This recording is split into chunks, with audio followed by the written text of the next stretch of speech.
Students, पिछले video में हमने देखा था असामान्य व्यवहार की मनोगत्यात्मक व्याख्या या मनोगत्यात्मक मॉडल के द्वारा व्याख्या।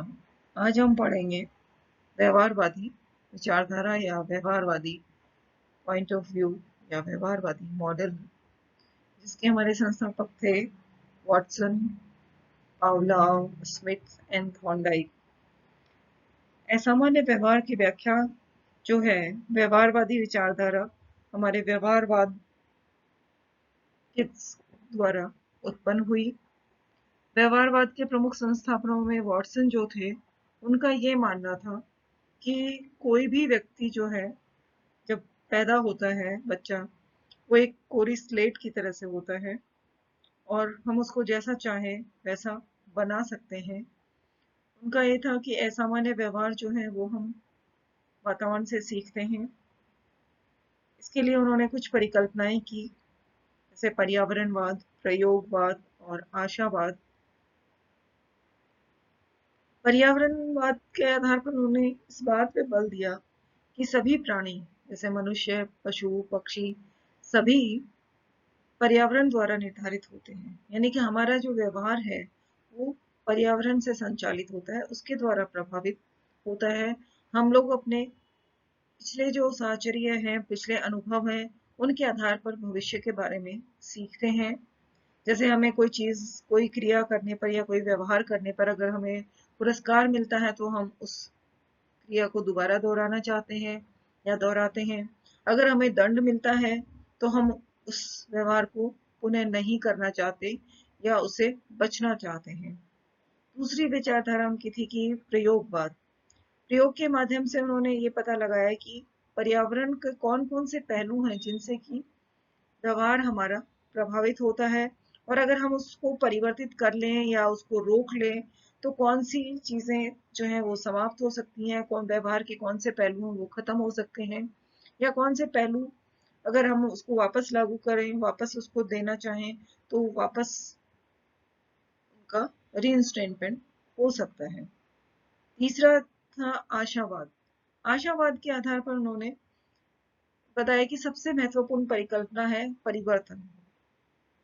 परिवर्तन जो है, अगर व्यक्ति जो है पर्यावरण का प्रतिफल है और वातावरण जो है, पर्यावरण जो है उसके कुछ पहलुओं में हम परिवर्तन कर सकते हैं, तो व्यक्ति के व्यवहार में भी या व्यक्ति में स्वयं में परिवर्तन आ जाता है।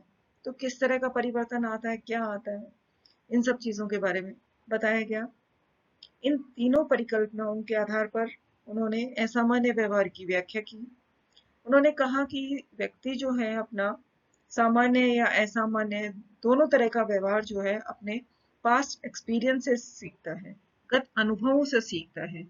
जब व्यक्ति जो है कुछ ऐसी आदतें सीख लेता है, कुसमयोजी व्यवहार अर्जित कर लेता है या कुछ ऐसी आदतें अर्जित कर लेता है, तो उसमें असामान्य व्यवहार की उत्पत्ति हो जाती है।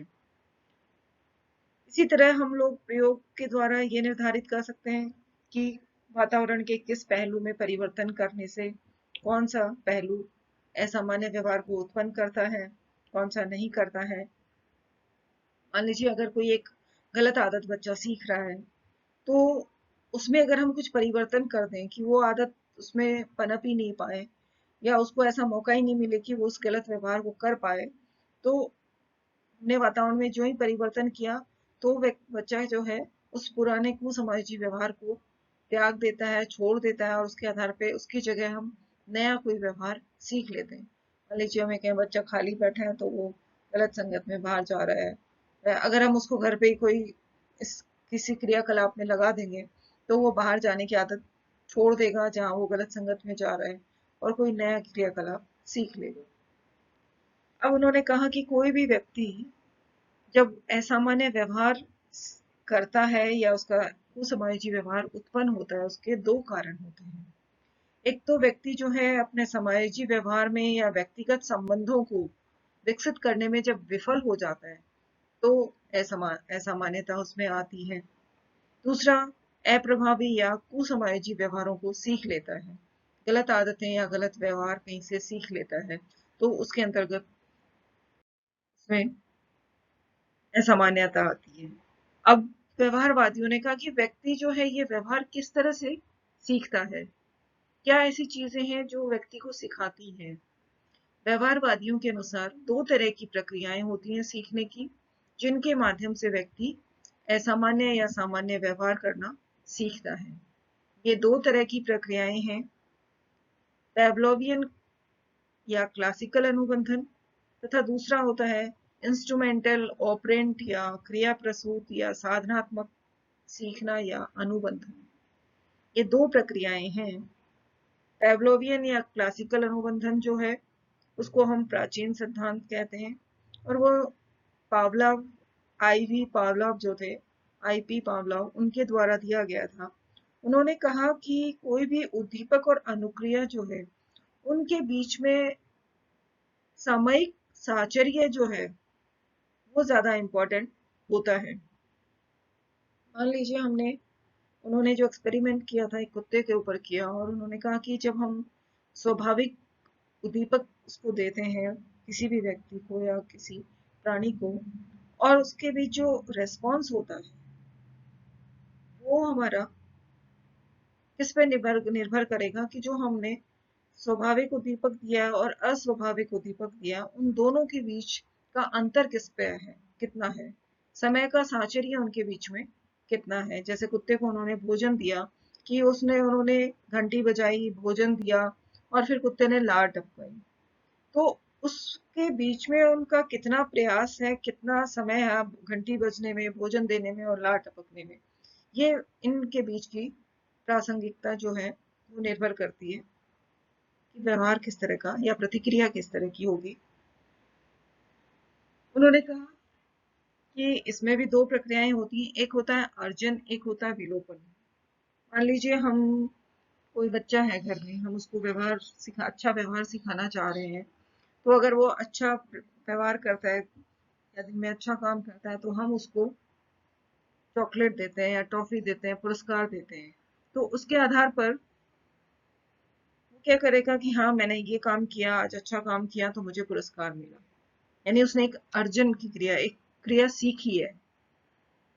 तो यहाँ जो है बच्चा उस व्यवहार को बार बार करना चाहेगा क्योंकि उससे उसको पुरस्कार मिल रहा है। दूसरा है विलोपन की क्रिया। विलोपन क्रिया जो है उसके अंतर्गत, विलोपन प्रक्रिया में जैसे हमने पहले उसको सिखा दिया कि एक अच्छा काम करेगा तो हम उसको चॉकलेट देंगे, उसने ये चीज सीख ली। लेकिन अगर हम धीरे धीरे ये करें कि बच्चे को हमने अच्छा व्यवहार करने पर हम चॉकलेट नहीं दे रहे हैं, धीरे धीरे वो क्या होगा, उस प्रक्रिया को भूल जाएगा, उसका विलोपन हो जाए। क्यों? क्योंकि उसको पुरस्कार नहीं मिल रहा है।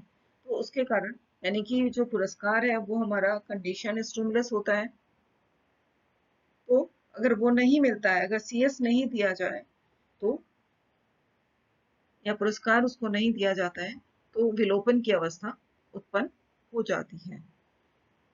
इन प्रक्रियाओं का महत्व इस प्रकार है। क्लासिकल अनुबंधन का असामान्य व्यवहार में बहुत ज्यादा महत्व है।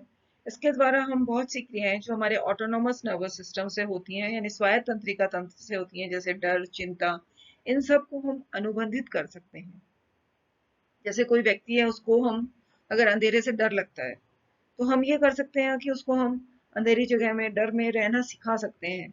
जिस चीज से डर लग रहा है उसको हम थोड़ी देर उस परिस्थिति में रखें ताकि वो उसका आदी हो सके, उसके साथ समायोजन करने में उसको मदद हो सके। तो धीरे धीरे वो क्लासिकल अनुबंधन के द्वारा सीख लेता है। कोई चीज में ज्यादा डर लग रहा है, जैसे मान लीजिए किसी को बिल्ली से डर लगता है, तो हम उसको थोड़ी देर बिल्ली के साथ बैठाएंगे। हो सकता है उस पूर्व में उसको बिल्ली के साथ कुछ इस तरह के अनुभव रहे हों जो कि उसके लिए बहुत कष्टकारी हो, या उसका डर उसके साथ पैदा हुआ हो। लेकिन धीरे धीरे जब वो उसके साथ रहेगा, थोड़ी देर समय बिताएगा, उसको लगेगा बिल्ली उसको अटैक नहीं कर रही है, डर वाली बात नहीं है, तो धीरे धीरे उसका डर उसके साथ समाप्त हो जाता है। अनुबंधन जो है, इसी प्रकार विलोपन के आधार पर जो हम कुछ चिकित्सा करते हैं, जिनका उपयोग हम दुर्भीति और चिंता के उपचार में कर सकते हैं। इसके द्वारा जो है, जो सामूहिक विकृतियां होती हैं वो उत्पन्न होती हैं, और उन सामूहिक विकृतियों का हम इलाज इसके अंतर्गत कर सकते हैं। पेवलोवियन जिसको चिकित्सा हम कहते हैं, यानी कि जिसके द्वारा हम फ्लडिंग या क्रमबद्ध असंवेदीकरण आदि चिकित्सा कर सकते हैं, जिससे व्यक्ति में दुर्भिति यानी डर और चिंता का उपचार किया जा सकता है। फ्लडिंग जो है, फ्लडिंग के अंतर्गत व्यक्ति को जो उसकी भय की परिस्थिति है, जिससे उसको बहुत ज़्यादा भय लगता है, जैसे मान लीजिए अब किसी को लगता है मैं पानी में डूब जाऊंगा, तो हम एक छोटे ऐसी जगह जहाँ वो डूबेगा नहीं और हम उसको उस पानी के अंदर कि भी चलो तुम इसके अंदर थोड़ी देर रहो, उसको उस परिस्थिति में रखा जाता है जिससे कि उसको चिंता लगती हो, चिंता उत्पन्न होती हो। उसके बाद में हम उसको कई घंटों तक उसके साथ अभ्यास करवाते हैं कि वो उस परिस्थिति में वहाँ रहे। धीरे धीरे उसको लगने लग जाता है कि वो उस भय से मुक्त हो रहा है और मैं व्यर्थ ही चिंता कर रहा था, इसमें तो कोई डरने वाली बात ही नहीं है, मैं तो उसमें डूबा भी नहीं, इतनी देर से उसके साथ पानी में मैं बैठा हुआ हूँ, मुझे डर नहीं है। तो धीरे धीरे इस तरह उसकी डर उत्पन्न जो हुआ था पहले वो समाप्त हो जाता है। इसी तरह जो है चिंता विकृति यहाँ पे निदान कर सकते हैं। धीरे धीरे हम एक और चिकित्सा पद्धति आती है जिसको हम बोलते हैं क्रमबद्ध असंवेदीकरण। क्रमबद्ध असंवेदीकरण जो है, यहाँ हम जो व्यक्ति है जिसको किसी प्रकार की डर या चिंता है, वहाँ उसको पहले हम जैसे किसी को लगे कि थोड़ा अंधेरा है, अंधेरे से डर लगता है, तो पहले हम उसको थोड़े अंधेरे में रखेंगे और फिर हम उसको और ज़्यादा धीरे धीरे बढ़ाते जाएंगे, लगातार उस परिस्थिति में उसको ये और उससे कहेंगे कि तुम इससे बाहर आने का कल्पना करो, तुम इस परिस्थिति में हो, उसके बाद तुम और ज़्यादा गहरे पानी में जा रहे हो, तब कैसे बाहर निकलोगे, सिर्फ उसको कल्पना करने के लिए इसमें कहा जाता है। और वो धीरे धीरे उसका क्रमबद्ध संवेदीकरण या असंवेदीकरण उसका यहाँ पे करवाया जाता है। धीरे धीरे उसको थोड़ा आगे की परिस्थितियों में कि ज़्यादा अपने आप को सहज जहाँ महसूस कर रहा है वहाँ चले, फिर उसके बाद और ज़्यादा क्रिटिकल पोजीशन जहाँ आएगी उसको महसूस करे, वहाँ वो किस तरह उससे बाहर आएगा इसको महसूस करे। तो इस तरह से उसका चिंता को हम दूर कर सकते हैं। उसके बाद हमारी अगली विधि आती है क्रिया प्रसूत अनुबंधन। क्रिया प्रसूत अनुबंधन के हम साधनात्मक अनुबंधन भी कहते हैं, यानी कि एक तरह से किसी भी लक्ष्य को प्राप्त करने के साधन के रूप में इसको इस्तेमाल किया जाता है। थॉर्नडाइक और स्किनर जो थे, इन्होंने इसके बारे में बताया। साधारणतः यह थॉर्नडाइक के प्रभाव के नियम के ऊपर आधारित है। स्किनर ने इसका बहुत ज़्यादा उपयोग करके इसको क्रिया प्रसूत अनुबंधन के रूप में लोकप्रिय बनाया। उनके अनुसार व्यक्ति ये सीखता है कि कोई भी लक्ष्य जो है उसकी प्राप्ति किस तरह से हो सकती है, कैसे वो किसी पुरस्कार को प्राप्त कर सकता है या किसी दंड से दूर रहने को कैसे सीख सकता है। लेकिन लक्ष्य जो होगा वो पुरस्कार पाना भी हो सकता है और किसी दंड से दूर रहना सीखना भी हो सकता है। यहाँ व्यक्ति अगर वांछित उद्दीपक उसको चाहिए तो वो एक अनुक्रिया करेगा और वो पुरस्कार की प्राप्ति उसे हो जाएगी। अगर कोई ऐसा व्यवहार करता है जिससे उसको पुरस्कार मिलता है तो वो उसको सीख लेगा पुनर्बलन के नियम के अनुसार, और अगर उसको दंड मिलता है तो वो उससे दूर रहना सीख लेता है। धीरे धीरे इसके द्वारा भी अनेक प्रविधियों का प्रयोग किया गया जिससे क्रिया प्रसूत चिकित्सा की जाती थी, जैसे शेपिंग, टाइम आउट, अनुक्रिया लागत और सांकेतिक व्यवस्था